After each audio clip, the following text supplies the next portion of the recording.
I'm probably not gonna buy the Nothing Phone 1. But it's not because I don't like the brand or that I don't like what they're doing necessarily.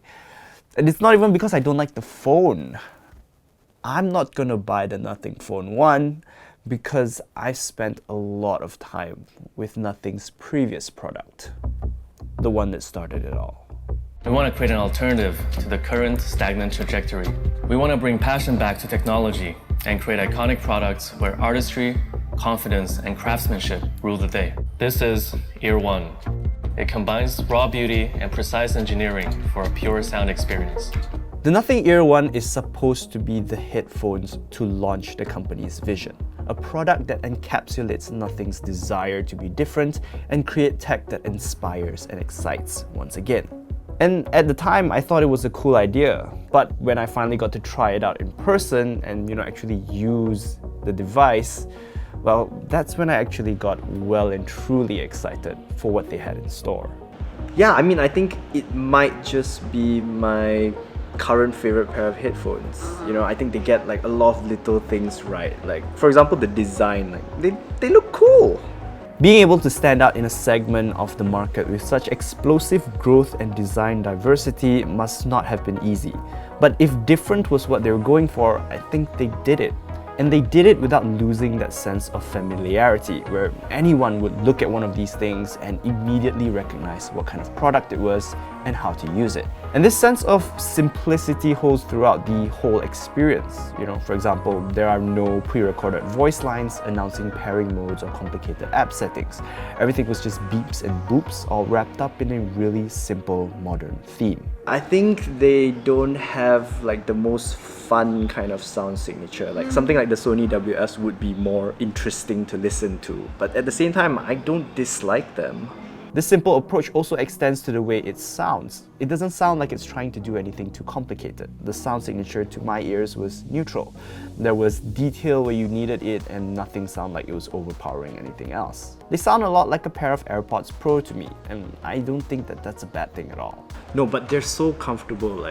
My previous favorite pair, which is the Sony Mark IIIs, they're comfortable, but they're also big, so it's after a while, if you wear them for a few hours, my ears do get a bit sore. Plus the case, the butt itself is so big that I can't wear it under my helmet, so that gets kind of annoying. Because the earbuds don't sit too deep in your ears, I think they're one of the more comfortable TWS headphones I've tried in a long time. My ears aren't evenly shaped, so it's hard to find ones that fit well.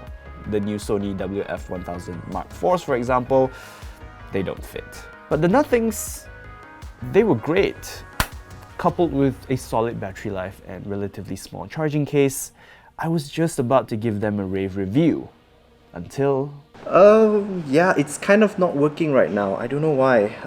Sometimes one side just refuses to charge, which gets really annoying. I don't know why. Whatever it is, I try to clean it, I try to wiggle it, it just doesn't want to charge. And the worst part is when I leave both of them in the case, right? And I think that I have a full pair, I have a full battery for both sides, and then only to find that one side is dead and then I cannot use them anymore. And that's just ridiculous lah. And I like them so much that I was okay to forgive the occasional disconnections and interruptions that I'd get when listening to them. But when I can't rely on them to always be working, that's a little bit scary. And I'm not even the only one, nor are these the first pair of Nothing headphones that I've got the chance to use. Before this, I was using the white ones. And these are now with Najib, and now even he's reporting connectivity and charging issues. And then there's the fact that sometimes it's just really difficult to pair even if you're using the app, and sometimes it just connects to one side and you have to repair and reconnect. And all of that just makes for a bad user experience. Then you see the condition of these cases. Now, I'm not sure what kind of plastics Nothing have used, but the case was pretty much entirely scuffed from day one. And that's not a good look, especially on something this transparent. Which brings me back to the brand new Nothing Phone 1. I'm just not convinced of the company's ability to produce a phone that can last for years, when in my experience, their headphones can barely last one. Even now, you don't have to look too hard to find reports of users facing green tint issues on their brand new Nothing phone's screen. Or that guy whose glyph LED adhesives have started to come undone. Or the dead pixels around the camera bump. Yes, Nothing has responded to these issues, though what they're saying doesn't really say too much either. And with things like these, we won't really know how reliable they are and whether it's true or not until some time has passed. But for me, the most worrying thing in Malaysia was what happened when we asked them about, after-sales support and service centers. Because what they essentially told us was that they're working on it. How can you be already selling something as important as a smartphone in 2022 without already having an after-sales network established? That sounds kinda whack to me. And that's a bit of a shame because I was honestly quite interested in the Nothing Phone 1. It does look quite different and I can appreciate it when phone makers try something new. But I think it's important that before you get swept up in the hype of it all, before you buy into the whole culture that they're trying to sell you, that what they are actually trying to sell you is still a smartphone. And a smartphone in our modern world is probably the most important commodity. You need that to be reliable, even if sometimes it's a little bit boring. But that is it for this video. Thank you so much for watching. These are just my thoughts on what I immediately thought of when I saw the Nothing Phone 1. Obviously, don't take this as like the word of law because at the end of the day, I am still one data point or maybe two data points.